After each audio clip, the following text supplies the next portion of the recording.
A very warm welcome to you all to the Babraham Institute for the second in our series called Bioscience LITE, which we're running in conjunction with our opposite numbers at the Wellcome Trust Genome Campus, which is just down the road. And I know at least one of you came to the previous talk, and we've got another couple planned for the autumn with huge numbers of people signed up for both of those as well.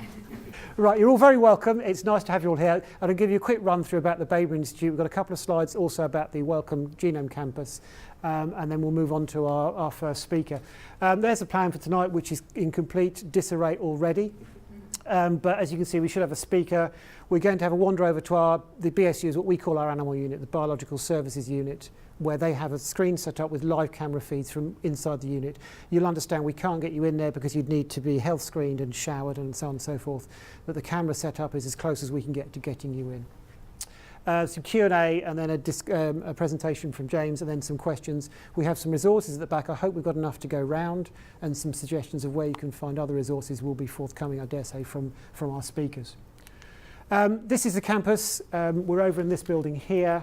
And you came in down the Spine Road. It's a glorious campus, as you can see, especially on a day like today.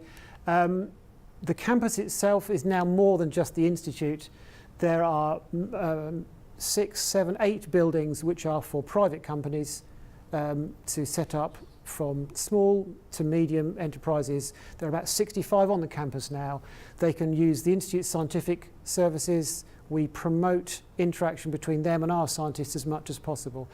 Ultimately, they can use any of the services that are on the institute, and we try and maintain relationships with them. And there are a lot of collaborations between the industry and between institute scientists.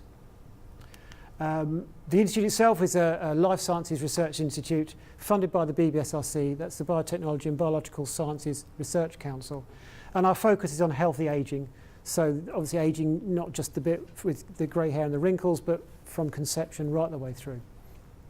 And wherever possible, we try and use our research in collaboration with other academics, with industry, and sending the message out to schools, to the community as much as possible about what we do. And currently we're looking at developmental, immunological and ageing processes in order to provide improvements to. There's a lot of different ways of talking about it. People talk about health span as well as healthy ageing, and then obviously the obvious impact on the economy. And we have 4 main areas of science: signalling, immunology, nuclear dynamics, and epigenetics.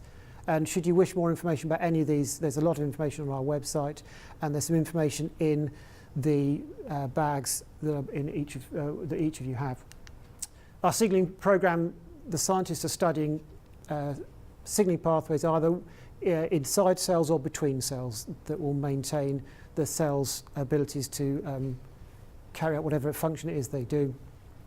The immunology program is the study of the immune system, how the body recognises and fights off infections. Epigenetics is about how chemical modifications to DNA can change how it's expressed without changing the actual sequence of it. And I know that's coming into the A-levels curriculum because I was looking at it this morning. And then finally, our nuclear dynamics program, which is looking at essentially how the DNA is packaged within the nucleus to allow it to function correctly. We have 9 scientific facilities which are run by the Institute but can be used by Institute scientists, by companies on the campus and beyond. And the Institute has probably around 400 staff. And as with any scientific research organisation, there are several groups with senior scientists at the Institute. We call them group leaders. They will have varying sized groups of research associates, postdoctoral researchers, PhD students, a lot of visitors, and then of course the other roles that are common to any large organisation: engineering, technical support, and so on and so forth. So we have a big team of people who support the scientists. We use animals at the Babraham Institute. We use mice at the Institute now. The Institute started about 70 years ago as an agricultural research institute, but there's been no farm animals here for about the last 15 or 20 years. The building we're in at the moment was originally built to study large animals. And the Institute is one of, I think, nearly 100 signatories of the Concordat on openness in animal research. And as such, this is one of the events that we run, which is trying to show how much we are open about what we do. We like to explain the fact that we use animals and explain why and how we use animals to as many people as possible. So as well as events like this, we run regular workshops on ethics for secondary and sixth form students. This evening, this series we're called Bioscience LITE. We are here, the Wellcome Genome Campus is only 5 miles away. Our collaborators on this, we both have comprehensive outreach programs for a range of audiences, events, science festivals, and this is our most recent collaboration, which I'm sure is going to go from strength to strength. And so with that, my last slide, which I'd forgotten about, one of the other things we offer for teachers is via the STEM Insights programme. So there are brochures in your bags, but it's a chance for teachers to come in to the Institute, come into the labs, work with our scientists, with our facility staff, and with companies on the campus bioincubator to learn more about cutting-edge research, equipment, techniques. If you're interested, please let me know. The closing date for applications is the 31st of July. And now I'll segue into the Wellcome Genome Campus, who are our collaborators for this event, and pass it over to Fran. I've literally got 2 slides, but some of you obviously know this already. I'll just hold it. So we offer, like we said, like Babraham, we've got an offer for schools and for teachers to support teaching in the classroom, but also to support your teacher training. So we offer visits to the campus whereby you can meet the scientists, have activities on site, go on a tour, see one of the world's largest sequencing facilities. So that is offer. We can take up to 30 students at a time currently. So it's an offer for you there. We also have online resources, which are through our website, yourgenome.org, and I'll give you a quick slide on that in a minute. But also we offer CPD training, so we run courses for teachers, similar to short ones like this, but we can also, in the past, we've done 2-day trainings on molecular techniques as well. So these are all offers available to teachers. And I will just move on to the next slide. There. So this is the website I alluded to. And this is yourgenome.org. So again, this is produced by our public engaged team, but also all the content is produced in collaboration with our scientists. So it's accurate, it's current, and it's up to date. So there's a range of resources on there, teaching resources, but also just content that can help you support, or even just give your students actually quite good content to support what they're learning on the specifications. I think that's my slides, isn't it? Oh yes, in your bags, under your chairs, there are postcards, and these sort of highlight just some of the few, or some of the topics that are available on your genome. So we have things like sequencing technologies, infectious disease, cancer, human disease, general DNA, genes and genomes, but most relevant for today, using the use of animals in research. And we've got a range of resources, debate pages, fact pages that can help you support that. And that's my little bit done. So if I can introduce to you John Meredith from Understanding Animal Research, who will give you a great deal of information about how easy it is to talk to your students about the ethics of the use of animals in science, and introduce you probably to some of the best ways of doing it. Well, we'll see. Something like that. Thank you. Yes, thanks very much. My name's John Meredith. I've already met all of you, which is good. I'm going to talk about animal research in the classroom. I spent all my time talking about animal research, and a big section of that in the classroom talking about animal research. And I would be great if I could perhaps come to some of your classrooms. Maybe you can think about that next term. We're always looking for opportunities to come and talk to young people about this subject. And I hope I can persuade you that it is an extremely rich and rewarding and actually not too intimidating a subject to address with young people. And really, we usually are talking about secondary school, that's where we usually pitch it, but I almost wouldn't say there's a limit on where you can take this. Now, there's a lot of concerns about it, there's been a lot of anxiety about talking about this subject everywhere, not just in schools obviously, but within the industry as well. We sometimes call our talk the A word, because the word animal was so, was resisted for so long. I wanted to mention the animals. John, sorry, Mike. I think when I passed your microphone, I've managed to turn it off. Oh, are we switched off? I believe. Yeah. Is that better? Are we getting you now? So they may have missed the preamble, but don't worry, I'm not going to preamble it all over again. So I talk about this subject a lot, and we've been talking about it for a long time. Our organisation, we're called Understanding Animal Research. We used to be the Research Defence Society. We've been around for 100 years, engaging in the public discussion of why animals get used in science. We begin with the little brown dog affair, or the brown dog affair. I don't know if any of you have heard of this. This was in 1903. It lasted for about 7 to 10 years. And it was the first public infiltration by animal rights protesters at University College in London. And these Swedish, actually, enrolled students as students, and they published what they claimed was an example of horrendous vivisection using a little brown dog in London, and they claimed that this dog was used for grotesque experimentation, live in front of students, and without proper medication or without proper pain management or anything like that. There was a huge case about it, huge furore. I think it led to a very famous libel case, which was won but at great cost by the university.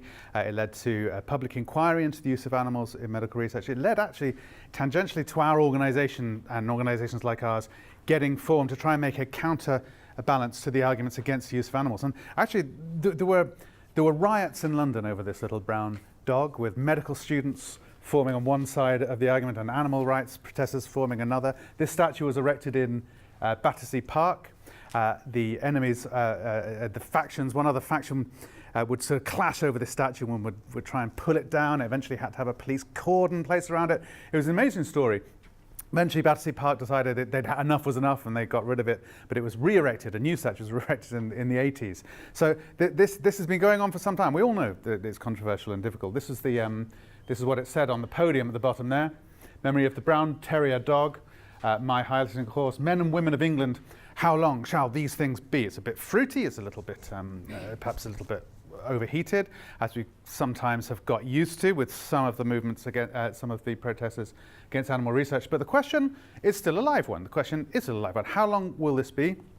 We don't know, but it's a question, actually, that's worth asking. And it's a question that young people are often asking themselves, or very quick to understand the implications of asking. So far from needing to be scared of this subject in the classroom, I would say the very heat it generates is a benefit to you when you want to get your students really thinking about the ethical implications of science, because they're already there. And although it's a difficult question in some technical aspects, it's usually something that even quite young students can quickly grasp the questions that they're being asked to consider, even though they may have to be introduced to some of the nuances along the way a little bit. The new science curriculum, which is the current science curriculum, is very strong on asking us to consider the ethical issues which may arise from appreciating the power and limitations of science. This is a wonderful subject for the ethical implications of applied science. It's very, very vivid, and it's got a very direct emotional impact. Subject content in biology, they've got to think about the process of discovery and development of new medicines, which of course animal research is a fundamental part of, and where many of the curricula in the past shrunk from really giving it its proper place. I was talking to a teacher earlier on, and it seems that this is being addressed somewhat now. We're seeing the animals given their proper place, but perhaps teachers don't always feel that they're entirely competent or confident in addressing a subject, anticipating it being rather fraught. And as well, some of the practical and ethical considerations of modern biotechnology. Well, animal research is right there. It will tend to go to some philosophical centre of the question. I know a lot of science teachers don't like the philosophy too much. They prefer the world of fact. That's not true of all of them by any means, but they prefer the world of clear facts and shrink from these big ethical questions. And this is one of the questions in one form or another which I nearly always get asked when I go to a class and talk. Eventually someone will say, why not people? It's the fundamental question. Why is it okay to do this to one group of thinking animals, but not another group? And they will go to this sort of fundamental question. It's only difficult to answer this if we feel we have to have an answer or a categorical answer. Once you help people see, when you teachers especially, to see and understand that the question is more to draw in a measured, thoughtful dealing with the different ways of thinking about the question rather than present them with a correct outcome. And this goes for us in the world of animal research too. We should be about guiding the public conversation towards a measured, thoughtful, informed discussion of the issues rather than saying there is one correct prescribed outcome. And in fact, helping people understand how many of these sort of questions are getting asked inside the laboratory as well. But of course, we do have answers. Maybe it's a question of sentience. Maybe the sentience of the human being puts it into a separate category from animals. And that's probably the way most people who work with animals in medical research consider that question. But we shouldn't make it too easy on ourselves. I like to put this to them sometimes: which of these animals is most sentient? This is a question that the philosopher Peter Singer often asks. The one-year-old baby or the beagle pup? It's not an easy question to answer. Which one of those animals is more sentient? Of course, one of them maybe have sentience coming its way that the other one will be incapable of. But not all children are going to develop the mental faculties that of a normal adulthood. So the questions needn't be easy to answer. They needn't have a definite answer or outcome. Our job, I feel, is more about giving them a field in which they can be expressed and the nuances and complexities can be expressed, which is satisfying to these young people, allowing them to address a subject like this and still come away with uncertainty, but being aware that there is an argument, a complex argument to be had. There's no easy takeout from it. There's no easy position of banning. But of course, we do tend to think of animals as being sentient, and if I ask a class, as I often do, as I'm going to tomorrow in London, if I ask them to put these animals in order of sentience, I bet we would have quite a lot of consensus. I'm not going to make you do it. I was thinking about it. I bet we'd all agree that the fruit fly is the least sentient animal in that group. The fruit fly, I always have to remind myself, whenever I'm in a class, I always have to remind them that this is not an actual to scale picture of a fruit fly. These animals that does not exist in a lab, a monstrous fly, that obviously we all know that this is the little Drosophila. And we could probably agree that the fish comes next, mouse there, let's say rat, and after that the dog, marmoset, monkey, and then the ape. It's an opportunity when I do this to demonstrate that although we can argue about the moral validity of placing animals in some sort of hierarchy, whether it's based on sentience or whatever it should be based on, we usually do instinctively see some sort of, think of animals as in some sort of hierarchy. And of course, we do not use great apes in medical research in the United Kingdom or in Europe. You may not know that. It's the cutoff point of which animals can be used is at the great apes. We can use anything below that that you can justify in your application to the Home Office based on the science that you're trying to do. The only great ape that we do use, of course, being Homo sapiens, being us. That's a fun question. It's fun for me to put it to kids. They usually just groan. And the only invertebrate here that's protected by law in the United Kingdom, the octopus or the other cephalopods, is perhaps the one that is hardest to put in that hierarchy. So there are still unanswered questions. Letting the world know, letting your students know, letting the general public know that we don't have all the answers, that we are still proceeding in uncertainty, I think is a very enriching and valuable and exciting for them.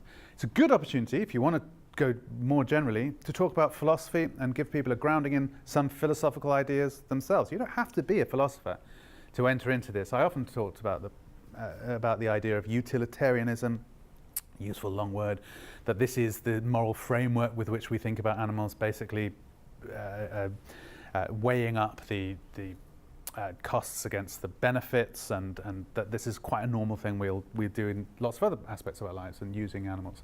And this is the famous trolley problem. Do you pull the lever to save 5 and rescue 1? I'm not going to go into it, but there's various other levels that can go down. Young people love this sort of thought experiment. They absolutely love it. They love arguing with you. They love pushing back against the terms you give them. The next slide, if I was doing this, usually would involve not just pulling a lever, but pushing somebody in front of the tram to stop it, and analysing, trying to understand something, why we might enjoy, why it might seem acceptable to pull the lever, but not to push the person. And you don't have to go too deep.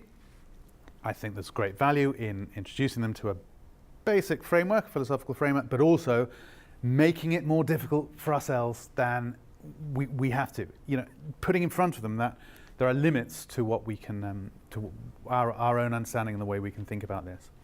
But animal research is an example of, I mean, that was a more academic sort of philosophy. Animal research is a very good example of science applying practical ethics in the everyday. And it's embedded in the law, and it's embedded in practice, and you'll see it when you see the unit later on. I think you'll see this this sort of philosophical principle embedded in actual practice all the time.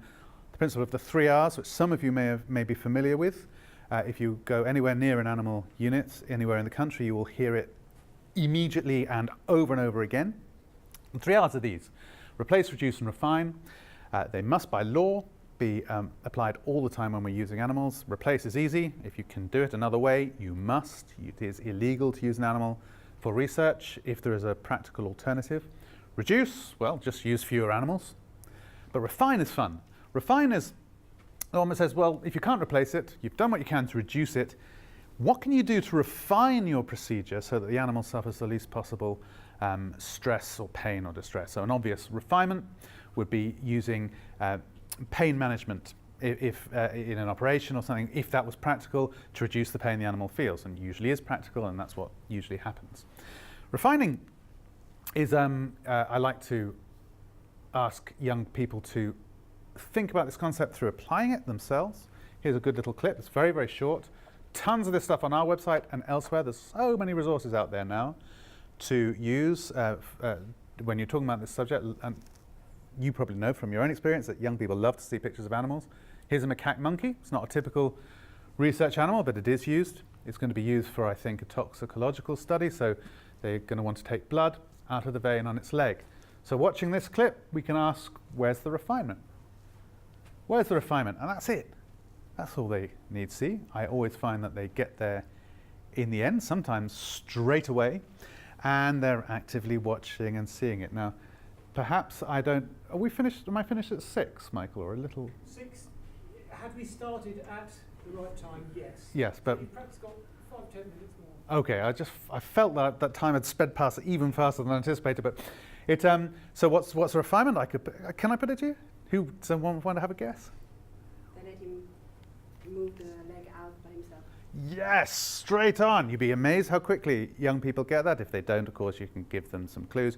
What haven't you seen that you might expect to see when you're about to stick a needle into a monkey that's 5 times as strong as an adult human? So it's putting the leg out. It's trained to do the work. We have many other clips of dogs being dosed, such things. And they're very useful ways of like directly thinking about applying a moral framework in practical terms in the lab. So that monkey, no one is there to say that this monkey's life is ideal. It lives in a lab. It doesn't live in the conditions. You've seen it there, of course. I can show them other clips when we have a very good new tour of a monkey unit in Oxford, where you can see the living conditions that these monkeys are actually in. It's not an ideal life for a macaque monkey. We're not claiming it is. What we're claiming is that given that they are going to be used for the reasons we give, which is, in our view, there is no alternative. In our view, some progress in science can only be achieved by using animals, and the law agrees with that. Given those conditions, we can do a lot to reduce the pain and stress and distress that those animals experience. And that's a really good example of it.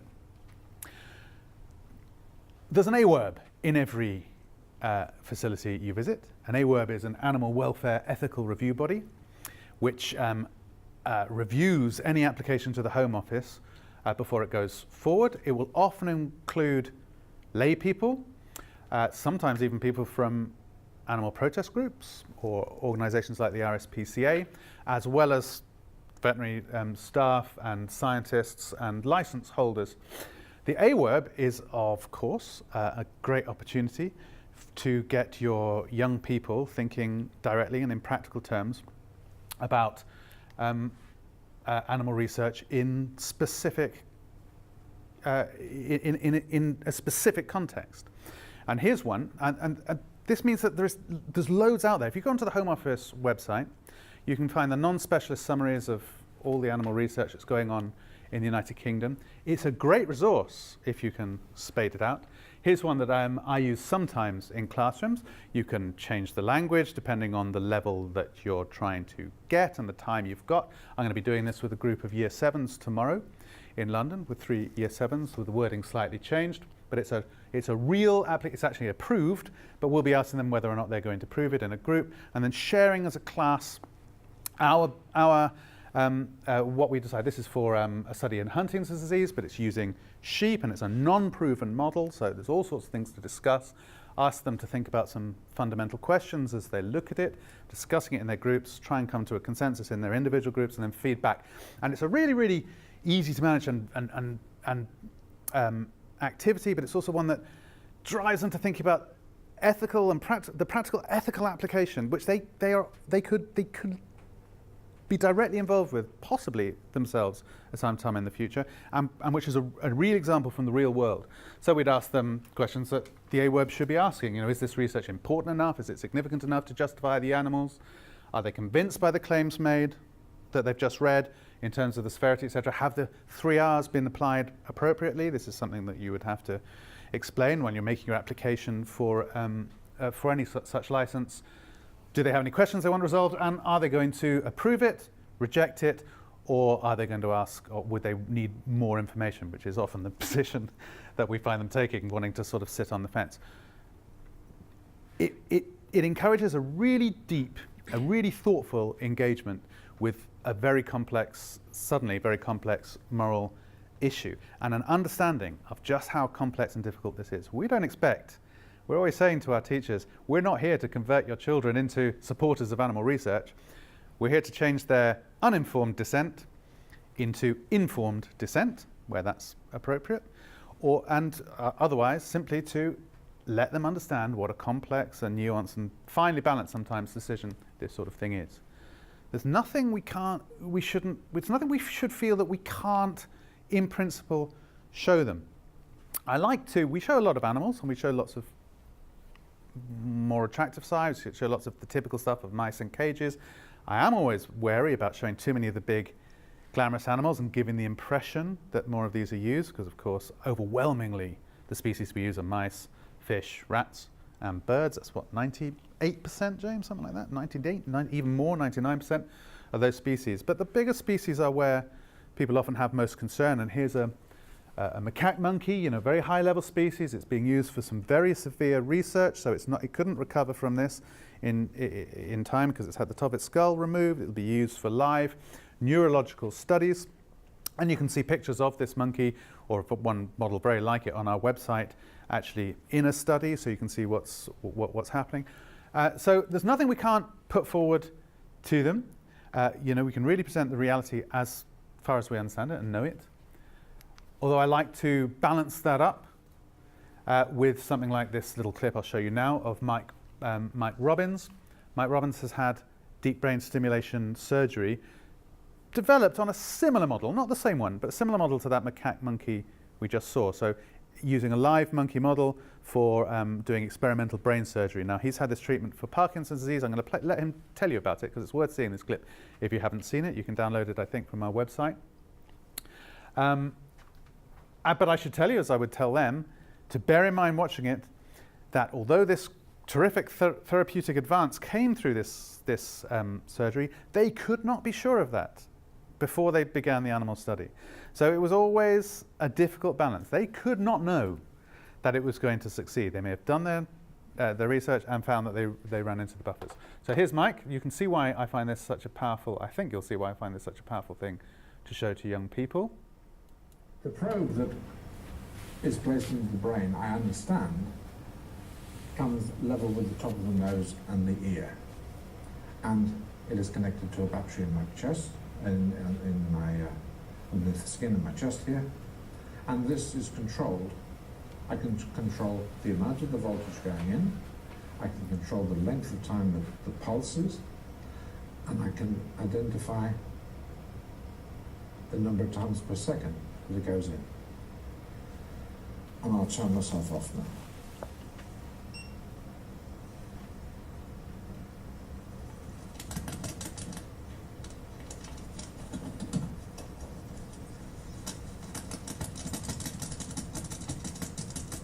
So one of the problems, not only as you appreciate that you can't do very much for yourself, but thank you. But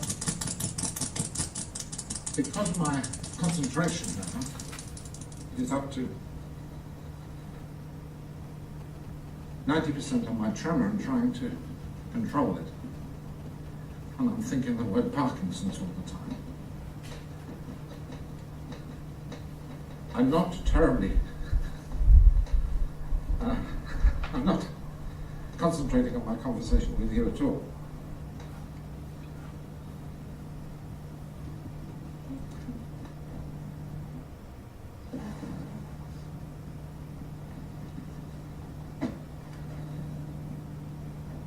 Okay.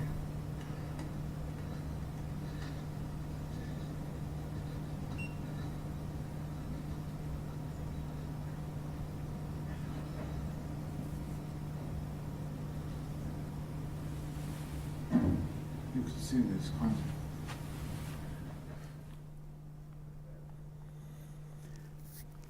Quite wearing, he says, and I think you can see why I find this such a powerful clip to show. I played this once in a school. We'd had a group in an East London school, and they had been a little sceptical, you could say, during the talk. And then after we played the clip, there was suddenly a pin drop silence, and then this lone voice from the back said, "Man, that's it. Them rats can die." And I think, well, that's not exactly the message we're out there to put out there, but there's the understanding that it's a balance, that there's a purpose to this, that the concern for those rats is legitimate and important, but it must be placed in the balance of the potential for human benefits had been got over. Thanks very much for listening. We have tons of resources and things, and as I say, we would love to come to your school to talk about this with the kids or lead debates or whatever it is that you might be interested in. Thanks very much, Michael. I think probably small round of applause. Thank you very much, John. That concludes our first presentation. We can take a quick break now to wander across and have a look at our animal unit. So if you would like to gather your stuff together, we'll move across there. Thank you very much.